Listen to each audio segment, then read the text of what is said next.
Next thing we want to check is the oil clearance between the main crank journals and their bearings and the rod journals and their bearings.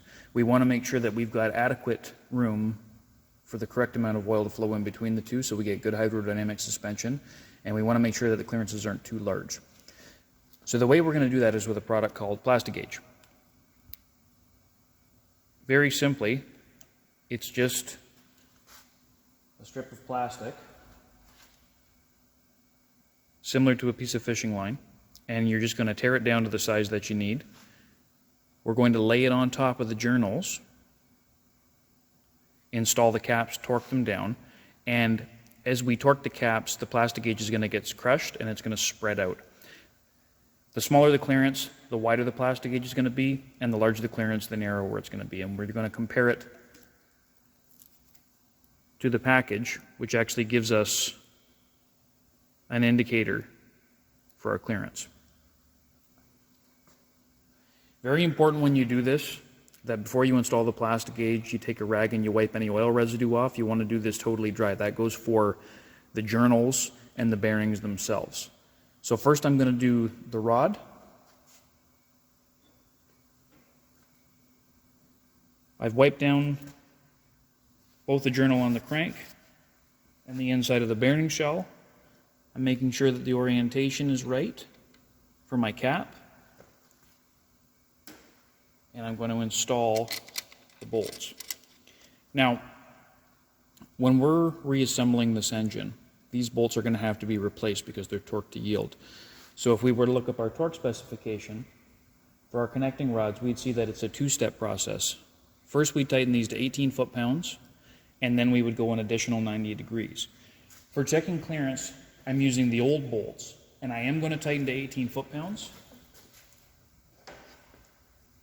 but I am not going to do the additional 90 degrees. Reason being, I want to be sure that I don't break these bolts off.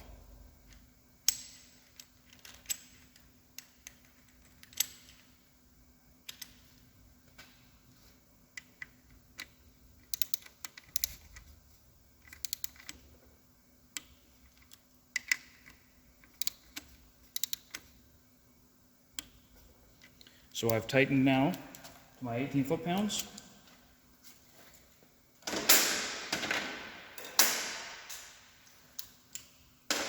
My next step, of course, is to remove the bolts.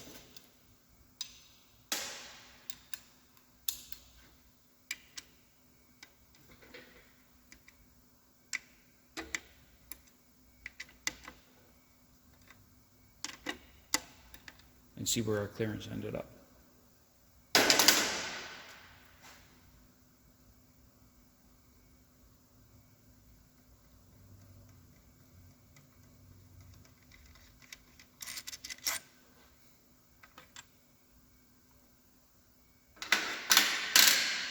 Once you have the caps on there and tight, you don't want to rotate the crankshaft at all. We don't want to spread this out anymore. The only spread that we want is from the direct tightening action of the bearing itself. I'm going to do the same thing with the main before I zoom in on this, and then I'm going to change the camera angle so you can have a closer look, and we'll take our measurement.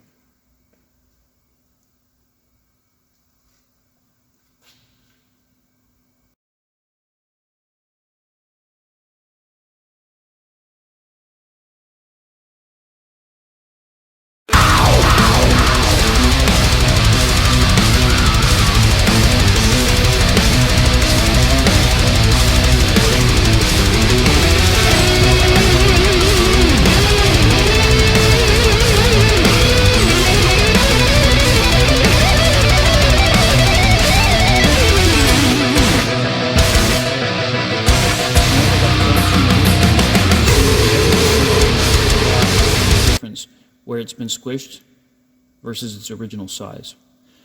So now what I'm going to do is bring in the package and just use this gauge that's right on here. So in comparison,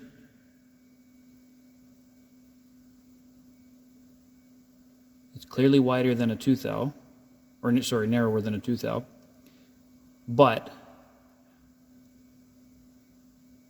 it's not quite narrow enough to be 3, so it's somewhere between 2 thou and 3 thou.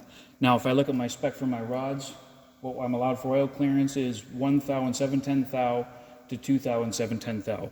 So this is on the high side, but it's still within spec. If I go down to my main and do the same thing,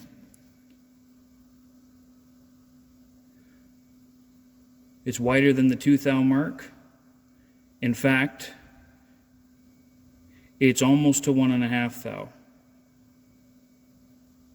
But not quite. It's a little narrower than that. So I'm somewhere in between 1.5 thou and 2 thou. And my main spec is 1 thou to 1 thou and 9/10 thou. So once again, we are within our specifications.